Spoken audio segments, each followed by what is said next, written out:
바로가 다가오고 있었다. 이스라엘 자손이 고개를 들고 보니 이집트 사람들이 그들을 추격하여 오고 있었다. 이스라엘 자손 크게 두려워하며 주님께 부르짖었다. 그들은 모세를 원망하며 말하였다. 이집트에는 묫자리가 없어서 우리를 이 광야에다 끌어내어 죽이려는 것입니까? 우리를 이집트에서 끌어내어 여기서 이런 일을 당하게 하다니 왜 우리를 이렇게 만드십니까? 이집트에 있을 때 우리가 이미 당신에게 말하지 않았습니까? 광야에 나가서 죽는 것보다 이집트 사람을 섬기는 것이 더 나으니 우리가 이집트 사람을 섬기기 그대로 내버려 두라고 하지 않았습니까? 모세가 백성에게 대답하였다. 두려워하지 마십시오. 당신들은 가만히 서서 주님께서 오늘 당신들을 어떻게 구원하시는지 지켜보기만 하십시오. 당신들이 오늘 보는 이 이집트 사람을 다시는 볼 수 없을 것입니다. 주님께서 당신들을 구하여 주시려고 싸우실 것이니 당신들은 진정하십시오. 아멘. 오늘 본문 말씀은 좀 성경을 어느 정도 보신 분들이라면 익숙한 본문일 것입니다. 성경을 많이 보지 않았어도 그 홍해를 가르는 사건 직전에 있었던 일이거든요. 맥락은 이와 같습니다. 요셉 시대에 창세기에 기록된 요셉 시대에 그 야곱의 족속들이 즉 히브리인들이 대거 이집트로 이주하게 되죠. 그리고 거기 정착하게 됩니다. 그리고 수백 년이 지나서 그들이 어디서 왔는지 알지 못하던 때에 이르러서 이집트의 왕 파라오는 이제 호칭이죠. 사람 이름이 아니라 호칭인데 파라오가 보아하니 이 히브리인들이 너무 수가 많은 겁니다. 이유는 모르겠지만 히브리인들이 자기들만의 정체성을 여전히 지속하고 이집트인들과 섞이지 않았던 것 같아요. 그래서 위협감을 느낀 것이었죠. 그래서 그들을 노예로 부리며 억압하기 시작합니다. 그리고 그들의 고통받는 울부짖음을 들으신 하나님께서 그들을 구원하시고자 결심하시고 모세라는 구원자를 보내셨죠. 그래서 이집트로부터 탈출시키게 만듭니다. 물론 파라오는 그것을 허용하지 않습니다. 노예를 탈출시킬 수는 없잖아요. 해방시킬 수는 없잖아요. 그리고 노예는 파라오의 소유이기 때문에 그렇게 함부로 내보내고 싶지 않습니다. 그로 말미암아 이집트에는 10가지 재앙이 주어집니다. 이것에 대해서는 목록을 설명하지 않겠습니다만 이 10가지 재앙은 다 뭐라고 제가 예전에 말씀드렸냐면 그 이집트인들이 주로 섬기던 주신들 있지 않습니까? 신이 굉장히 많은데 그 중에서 가장 강력한 그 10가지 신들과의 신들의 전쟁이라고 해석하시면 좋을 것 같습니다. 하나님께서는 그 10가지를 다 깨부수시죠. 그리고 마지막 원래 11번째, 12번째까지도 갈 수 있었는데 파라오가 항복을 하게 됩니다. 왜냐하면 마지막 재앙이 무엇이었습니까? 그러니까 모든 장자들이 죽는 것이었고 그 장자 중에 누구도 포함되어 있었습니까? 바로 이 파라오의 마다들도 포함되어 있었죠. 그리고 이거는 이집트사의 어마어마한 메시지였습니다. 왜냐하면 파라오는 태양신 라의 후손이라고 믿었던 이집트인들의 믿음이 있었기 때문에 파라오가 신의 아들이에요. 그러니까 일반 백성들은 그냥 사람인데 파라오는 신이란 말이에요. 신의 후손이란 말이에요. 근데 파라오의 아들이 죽었다라는 것은 신의 아들이 죽었다라는 의미와 똑같았기 때문에 이집트 사람들이 다 낮아빠진 것이었습니다. 그래서 파라오는 그래 가라, 니네 가고 싶은 대로 가라라고 하죠. 히브리인들은 자유의 몸이 되었습니다. 너무 기뻐하죠. 근데 바로 문제가 생깁니다. 파라오의 슬픔이 바로 분노로 전환된 것이었죠. 그래서 병거를 이끌고 급격하게 추격합니다. 금방 따라잡습니다. 그래서 불과 얼마 전까지만 해도 기쁨에 환호하던 히브리 사람들이 오늘 본문에 읽었듯이 두려워합니다. 두려워하기만 한 게 아니라 어떻게 이어지죠? 모세를 비방하기 시작합니다. 우리를 누가 탈출시켜달라 그랬냐고. 이집트에 놔두는 게 어떻게, 그러니까 놔두는 게 더 나았지 않았었겠냐고. 이런 어떤 얘기를 하죠. 죽으면 무슨 소용이 있냐고요. 여러분, 여기서 우리는 좀 주목해 볼 필요가 있습니다. 방금 전까지만 해도 며칠 전까지만 해도 기뻐했고 즐거워했고 자유 해방의 몸이 돼서 감사했던 이 사람들은 분명 10가지 재앙 하나님께서 어떻게 일하시는지를 두 눈으로 목격했던 사람들입니다. 단 한 명도 예외 없이 다 봤던 사람들이에요. 그리고 여러분 우리는 본문을 읽지는 않았는데 바로 직전 13장 하반부에 무슨 얘기가 나오냐면 그 홍해 앞에 이르기까지 광야길을 걸어야 되는데 그 광야길에 하나님께서 불기둥과 구름기둥으로 함께 하셨다라고 되어 있죠. 초자연적 현상에 대해서 제가 굳이 설명드리진 않을게요. 중요한 건 아무도 살 수 없는 그 광야, 즉 낮에는 너무 뜨겁고 밤에는 너무 추웠던 그 광야에 밤에는 불기둥으로 따뜻하게 해주시고 낮에는 구름기둥으로 그들에게 그늘을 주셔서 시원하게 하셨다라는 것이죠. 어마어마한 보호가 있었던 곳이에요.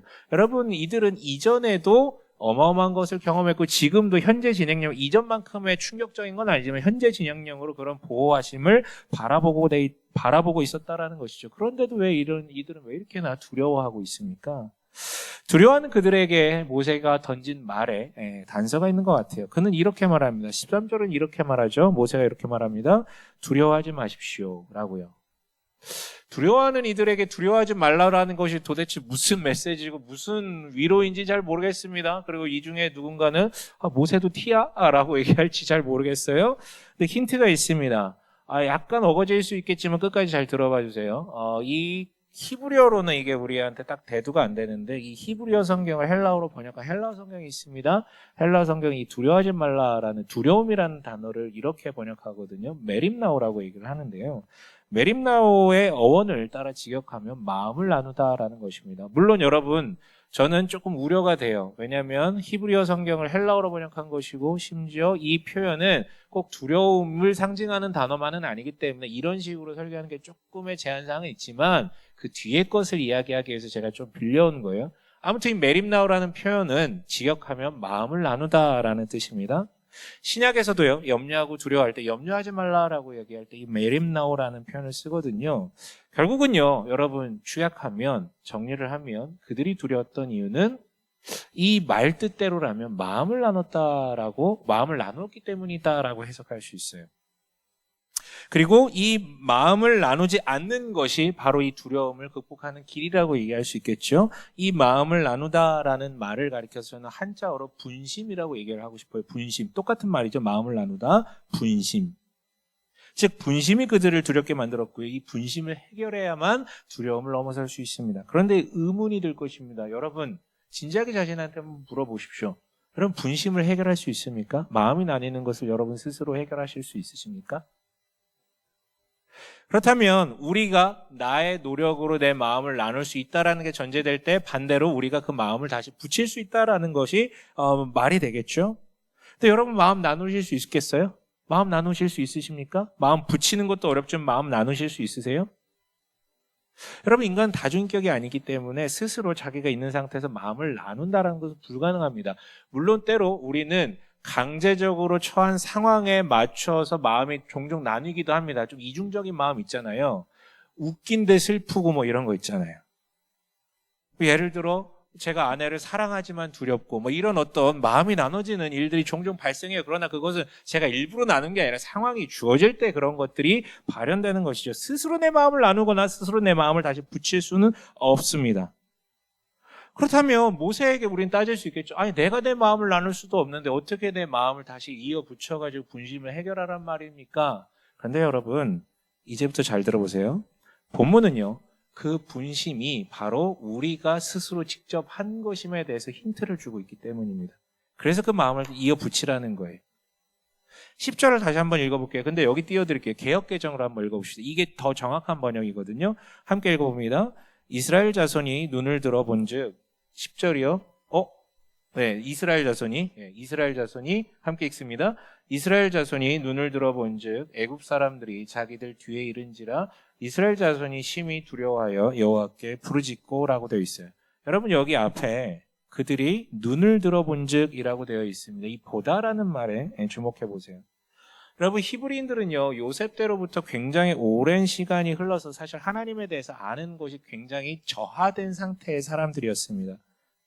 그러나 그래서 하나님에 대해서 잘 몰랐는데 하나님에 의해서 일어나는 엄청난 사건들을 눈으로 봤잖아요. 정말 이 사람들은 눈으로, 이게 마음의 눈을 얘기하는 게 아니라 진짜 눈으로 봤어요. 온 세상이 깜깜해지고 막 피가 막 물로 변하고 이런 것들을 다 눈으로 봤어요. 부정할 수 없는 일들을 보았습니다. 그래서 이 사람들은요 누가 시키지 않아도 하나님은 정말 대단한 분이시구나라는 것에 대한 확신을 가졌어요. 이집트의 어떤 신도 저 하나님을 이길 수 없다라는 확신이요.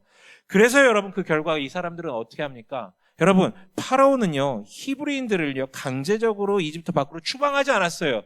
파라오가 했던 건 단 하나입니다. 가도 좋다. 이 말인즉슨 안 가도 된다는 거예요. 가도 좋다 정도만 얘기를 했습니다. 허용만 해줬겠지만 히브리인들은 스스로 다 떠났죠. 그들은 왜 스스로 떠났습니까?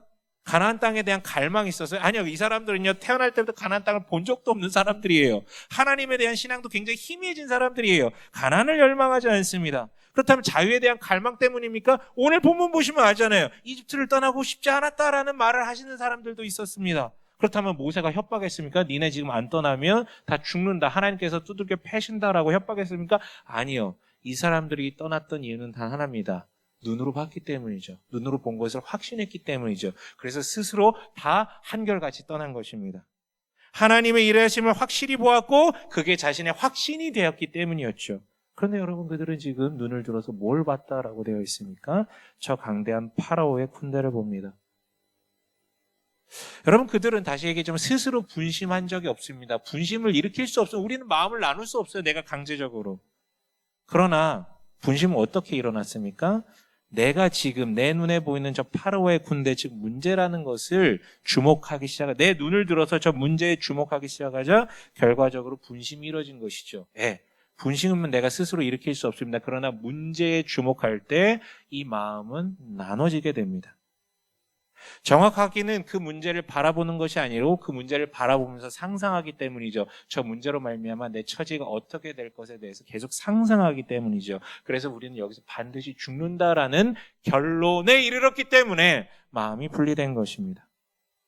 여러분, 이전에도 똑같았어요. 그들은요, 하나님이 하신 일을 봤어요, 눈으로. 그래서 하나님이 하실 일을 상상하며 기대했기 때문에 대책 없이 광야로 나갔습니다. 그때도 광야는 사람 살 곳이 아니다라는 걸 알았지만 하나님을 바라보고 나서 상상했기 때문에, 기대했기 때문에 대책 없이 나갔단 말이에요. 근데 이제는 문제를 바라보고 문제가 일으킬 또 다른 문제를 상상하기 때문에 두려워하고 비난하고 있습니다. 여러분, 결론은요, 우리는 스스로 마음을 나눌 수도 없고 다시 붙일 수도 없어요. 그런데 마음이 스스로 나눠지는 이유는 무엇입니까? 무엇을 보는가? 무엇을 보는가가 분심의 이유이고 무엇을 보는가가 분심을 해결하는 답이기도 합니다. 여러분, 이는 우리의 이야기이기도 하죠. 지금 여러분이 이 자리에 나와서 기도하러 오셨다라는 것은 여러분들은 뭔가 하나님께 본 사람들입니다. 그게 뭔지는 잘 모르겠습니다. 뭐 내면의 무엇일 수도 있고 아니면 실제 경험, 체험 같은 것일 수도 있겠죠. 그래서 남들은 믿지 않아도 혹은 심지어 너 예수쟁이냐? 너 교회 다니냐? 왜 그러냐? 라고 비난할지라도 여러분들은 뭔가 확신이 있기 때문에 이 자리에 온 사람들입니다.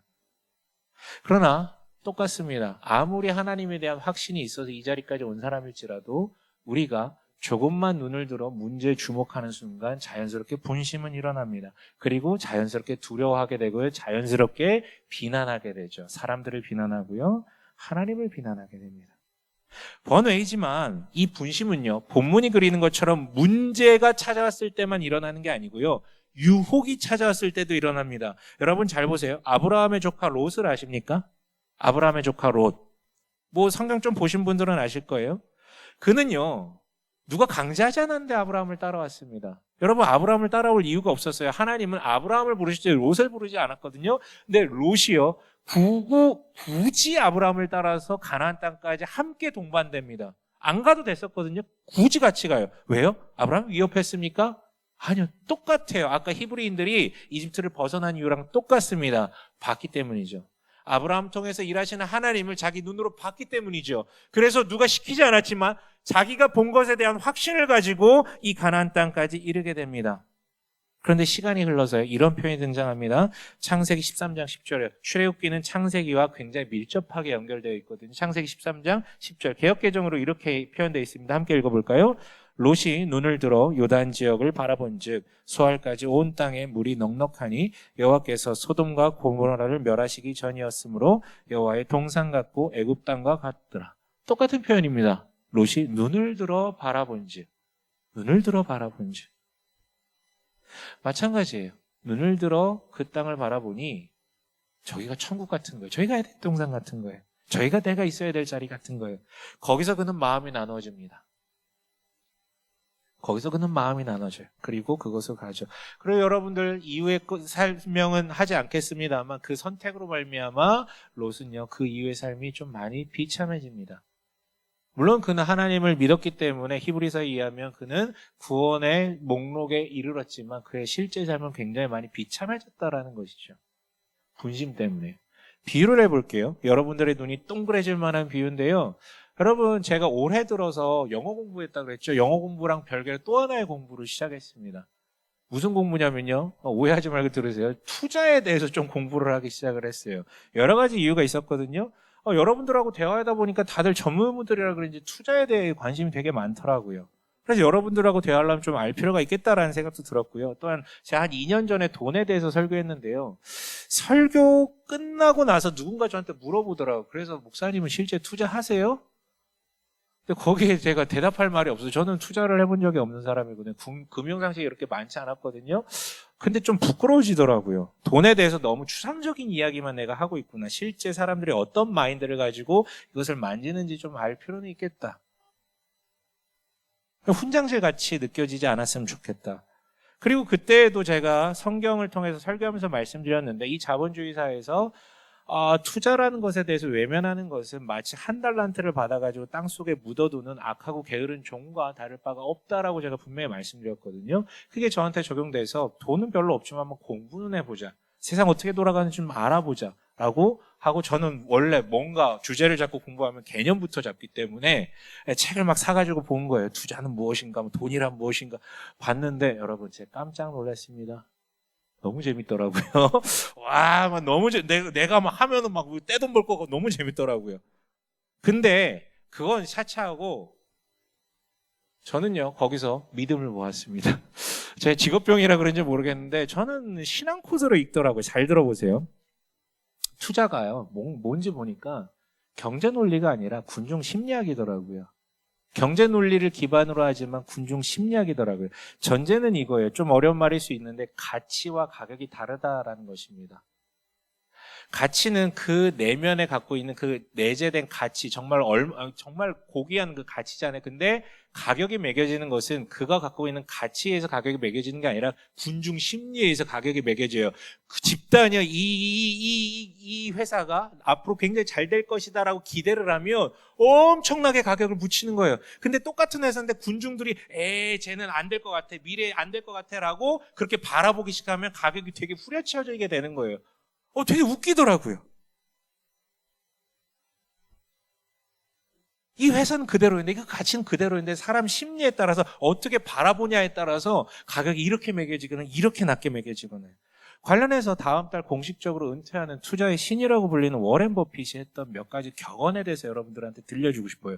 저는 이게 전형적으로 신앙 코드로 들리는데 한번 들어보세요.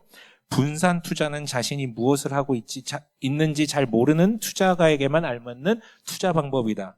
당신이 10년 동안 소유할 수 없는 회사의 주식이라면 단 10분도 갖고 있지 말라. 주식시장은 인내심 없는 사람의 돈이 인내심 있는 사람에게 흘러가는 곳이다. 이런 거죠. 제가 정리해 드릴게요.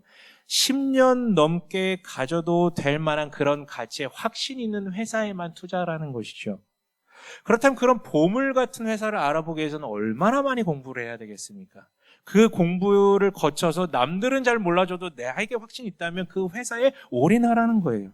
확신이 없는 사람들만 분산해서 산다라는 것이요. 잘 모르니까. 확신이 없으니까. 근데 진짜 확신 있는 사람은요, 자기 전 재산을 끌어와가지고 올인한다라는 것이죠. 그래서 아무리 가격이 군중 심리에서 변동될지라도 확신 있는 사람은 흔들리지 않고 계속 간다라는 거예요.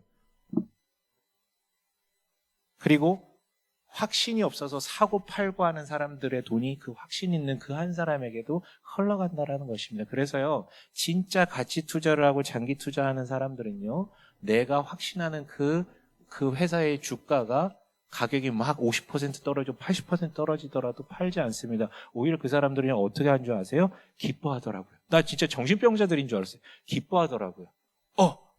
더 싼 가격으로 이 귀한 회사를 살 수 있겠구나 라고 하면서 미친놈 같죠? 근데 여러분 그게 바로 확신입니다. 그게 바로 믿음입니다.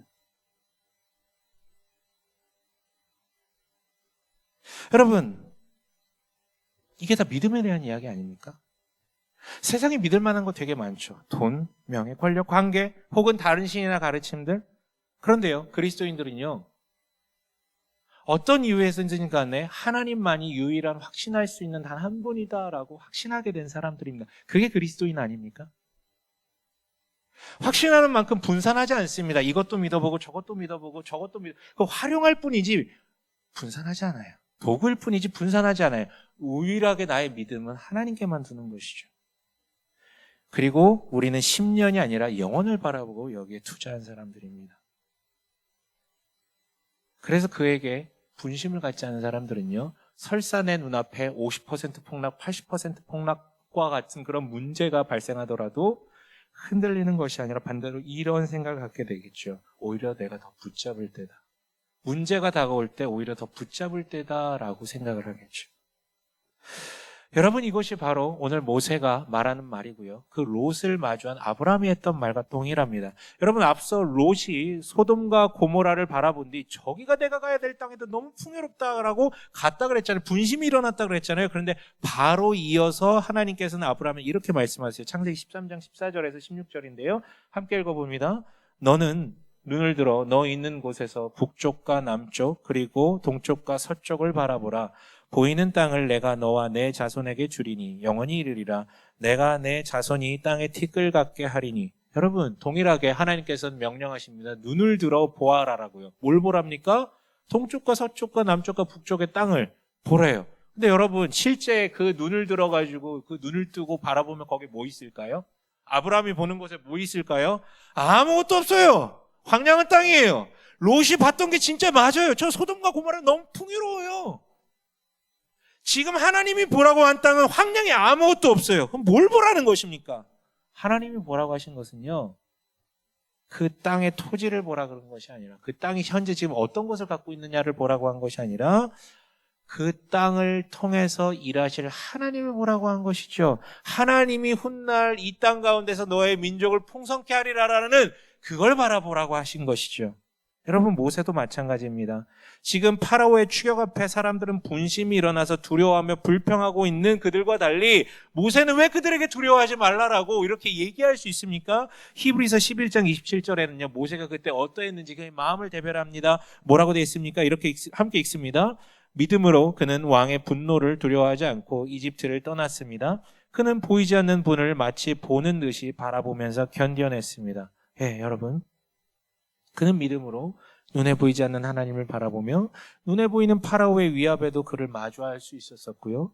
파라오의 추격에도 견딜 수 있었다라는 것이죠. 여러분, 분심을 막는 것은 단 하나입니다. 하나님을 더 바라보는 것이죠. 문제 내 눈에 보이지만 그 뒤에 더 크신 하나님을 먼저 더 크게 바라보는 것입니다.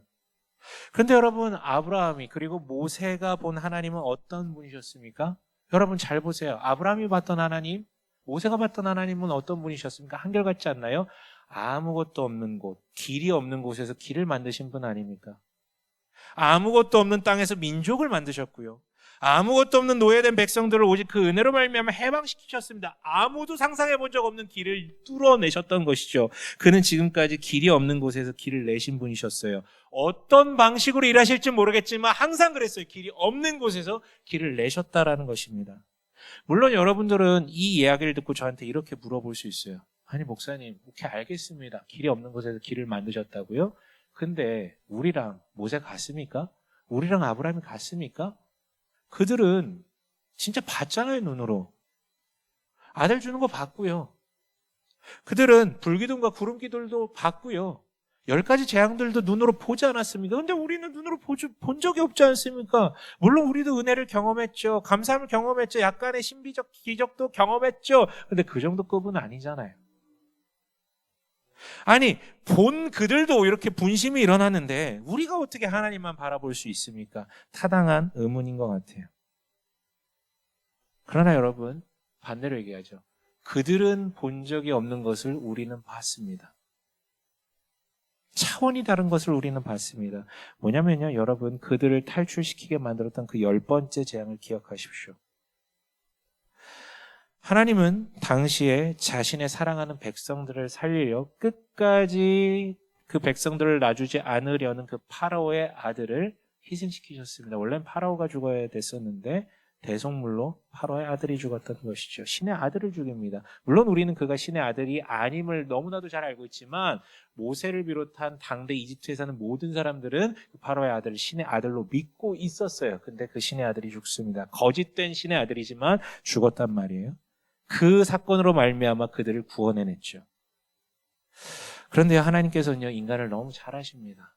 우리는요, 불기둥과 구름기둥을 직접 눈으로 본 인간일지라도 10가지 재앙을 자기 눈으로 똑똑히 본 존재일지라도 결론은 아무리 크고 놀라운 일들을 자기 눈으로 본 사람일지라도 장장 내 눈에 파라오의 군대가 쫓아오면 그것에 집중해서 하나님을 잊어버릴 수밖에 없는 존재라는 우리라는 사실을 너무 잘 아세요. 우리는요, 마치 아무도 건널 수 없는 홍해 같은 곳이에요. 홍해에 이르자 못 건너가잖아요. 이제 길이 없다. 우린 다 죽었다. 근데 마치 우리의 존재가 건너갈 수 없는 홍해가 막고 있는 상태와 똑같다라는 것이죠. 아무리 보여줘도 당장 파라오의 군대라는 문제 하나만 보여주면, 소돔과 고모라 같은 것만 보여주면 넘어갈 수밖에 없는, 분심이 일어날 수밖에 없는 존재라고요. 그런데 여러분, 아까 말했죠. 하나님은 어떤 분이시라고요? 길이 없는 곳에서 길을 내시는 분이라고요. 무엇을 위해서요? 사랑하는 우리를 위해서요. 그래서 오늘 이따가 홍해를 가르시죠. 근데 그 전에 우리 마음의 홍해를 가르시죠. 어떻게 해요? 그런 우리를 살리려, 홍해처럼 건널 수 없는 마음을 지탱하고 있는 우리를 살리시려. 그는 거짓 신의 아들이 아니라 진짜 신의 아들, 하나님의 아들, 자신의 아들 예수를 죽이십니다. 그렇게 도무지 길이 없는 우리의 마음을 이어붙이시는 것이죠. 여러분, 문제를 바라보지 마시고요. 예수를 바라보십시오. 나를 사랑하기 위해 어떤 대가를 치르셨는지 그 예수를 바라보십시오. 그러면 분심은 해결될 것입니다. 분심은 일어날 수밖에 없지만 분심은 해결될 것입니다. 파라오의 군대를 봤기 때문에 분심이 일어나는 것이고요. 그러나 예수를 바라보게 된다면 그 분심이 해결됩니다. 여러분, 현실의 문제도 마찬가지입니다. 길이 없는 곳에서 길을 내시는 분을 통해 예상치 못한 방법으로 해결될 것입니다. 말씀을 마치며 모세를 따라 3가지 권면을 드립니다. 모세는요, 지금 13절을 통해서 3가지 권면을 하고 있습니다. 첫 번째는 두려워하지 말라라고 하고 있죠. 이 부분에 대해서 지금까지 설명한 거예요. 문제가 아니라 나를 위해 죽기까지 하신 예수를 바라보면, 길이 없는 곳에서 길을 내신 은혜의 최고봉인 예수를 바라보면 두려워하지 않게 됩니다. 두 번째 권면은 넘어가죠. 모세는 말합니다. 가만히 있으라고요. 이것도 짧게 말할게요. 여러분, 파라오의 군대가 다가오면 우리는 좀처럼 가만히 있지 못합니다. 본문을 보십시오. 이 사람들 어떻게 되어 있습니까? 몸은 가만히 있는 것 같죠? 아니, 가만히 있지 않았습니다. 어떻게 하고 있습니까? 두려워했고요. 마음의 문제를 넘어서 뭘 하고 있습니까? 뭐 하긴 했죠. 뭘 합니까? 모세를 비방하죠. 불평불만을 쏟아내며 모세를 비방하죠. 우리가 이렇게까지 된 이유에 대해서 찾으면서 그 이유라고 생각되는 것을 쥐잡듯이 잡으면서 불평불만을 입으로 쏟아내고 있습니다. 그거 하지 말라라는 거예요. 답도 없는 원인을 캐물으며 고작 불평하는 짓 좀 그만하라는 거예요. 누구 때문에 이렇게 됐다. 사람 때문에 이렇게 됐다. 더 나아가서 하나님 때문에 이렇게 됐다. 여러분, 가만히만 있어도 불가능합니다. 왜 그런지 아세요? 인간은요, 입 밖으로 내뱉는 순간 자기가 내뱉은 말의 감정에 치우치게 됩니다. 불평을 쏟아내는 순간 그게 계속 내 마음에 영향을 미치죠. 내가 말하는 게 내 귀에 들려가지고 계속해서 튀어나가게 만들어요. 아, 힘들어. 그 말 계속해 보십시오. 더 힘들어집니다. 아, 짜증나. 그 말 계속해 보십시오. 더 짜증나게 됩니다. 아, 쟤 싫어. 이 말 계속해 보십시오. 더 싫어지게 됩니다. 가만히 있으십시오. 가만히 있으십시오. 그게 여러분이 할 수 있는 최선입니다. 마지막으로 3번째요. 지켜보기만 하십시오. 본문의 맥락에 따르라면 그냥 아무것도 안 하고 이렇게 보고 있으라는 겁니까? 아니요. 본문의 맥락에 따르라면 적극적으로 하나님을 보라는 것이죠. 파라오의 군대가 아니라 하나님을요. 그 적극적으로 하나님을 바라보기 위해서 하는 우리의 방식이 바로 기도 아닙니까? 물론 말씀도 있지만 이처럼 갑자기 찾아온 문제 앞에 우리는 말씀을 찾아볼 겨를이 없습니다. 말씀을 보는 게 아니라 암송하고 있어야 되겠죠. 그리고 암송한 것을 근거로, 그래서 아무리 큰 문제가 다가와도 불현듯 떠오르는 그 암송 구절을 토대로 우리가 기도할 수 있는 것입니다. 여러분, 흐트러지는 내 확신을 부여잡기 위해서라도 우리는 기도해야 됩니다. 다만 여러분, 이 자리에 기도하러 오신 여러분들께 말씀드리고 싶은 부분이 있습니다. 여러분, 우리는 기도할 때 어떻게 하십니까? 눈을 감지 않으십니까? 눈 뜨고 이렇게 지켜보면서 기도하시는 분 계세요? 혹시 이 중에? 눈 감죠. 왜 감습니까? 누가 시켰습니까? 제가 눈을 감으십시오. 당신은 깊은 곳으로 들어갈 것입니다. 막 이렇게 한 적 없어요. 여러분들의 눈 감으라고 명령한 적도 없습니다. 근데 여러분 왜 눈 감으십니까? 어려서부터 그렇게 배워서요? 아니요. 배운 적이 없는 분들도 다 기도할 때 눈 감습니다. 배워서 그렇게 하시는 분들도 있지만 본능적으로 눈을 감습니다. 왜 감습니까? 우리는요, 인간은 눈에 보이는 것으로 모든 것의 정보를 받아들인 습성이 있기 때문에 눈을 뜨고 하시면 여러분이 기도가 안 된다라는 것을 알게 되실 것입니다. 눈에 계속 돌아다니는 사람들 계속 보이죠. 저거 치워야 되는데, 저거 해야 되는데. 안 돼요. 그래서 나도 모르게 배우지 않아도 눈을 감습니다. 현혹되고 싶지 않아서요. 분심이 일어나지 않게 하기 위해서요. 그런데 여러분, 눈을 감는 것은 분명히 도움이 됩니다. 하지만 우리는요, 인간이 어떤 존재입니까? 눈을 감아도 우리는 분심이 일어날 수 있는 어마어마한 능력을 가진 존재들이죠. 눈을 감고 우리는 상상을 합니다.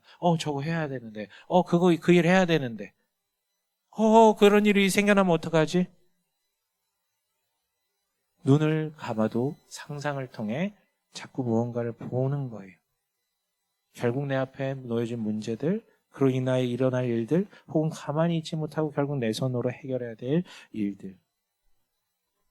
여러분, 모세가 말한 대로 분심이 일어나지 않게 하는 것들이 얼마나 어려운 것인지, 힘든지 아시겠죠? 그래서 여러분, 기도를 위해 권면하겠습니다. 여러분, 그래서 우리가 기도하러 이 자리에 왔지만 기도하러 왔음에도 불구하고 기도하면서도 분심이 일어난 여러분들한테 권면드리고 싶은 것은 여러분이 가장 먼저 기도함에 있어서 해야 될 것은 내가 무엇을 요청할지를 떠오르는 것이 아니라 당신의 기도를 들으시는 분이 누구인지를 먼저 기억해내는 것입니다. 여러분 눈을 감고 하늘에 계신 우리 아버지요를 선언하십시오. 내가 뭘 기도해야 될지가 아니라 내 기도를 들으신 분이 누구인지를 먼저 떠올리십시오. 거기에 침잠하십시오. 그러면 기도는 나올 것입니다. 기도는 이어질 것입니다. 분심은 이어지지 않을 것입니다. 그는 어떤 아버지십니까? 길이 없는 곳에서 길을 만드셨던 아버지십니다. 그리고 그 기도를 통해 분심을 막고 우리의 갈구할 것을 주님께 내어놓는 그런 기도의 사람들 되시길 주님의 이름으로 간절히 축원합니다.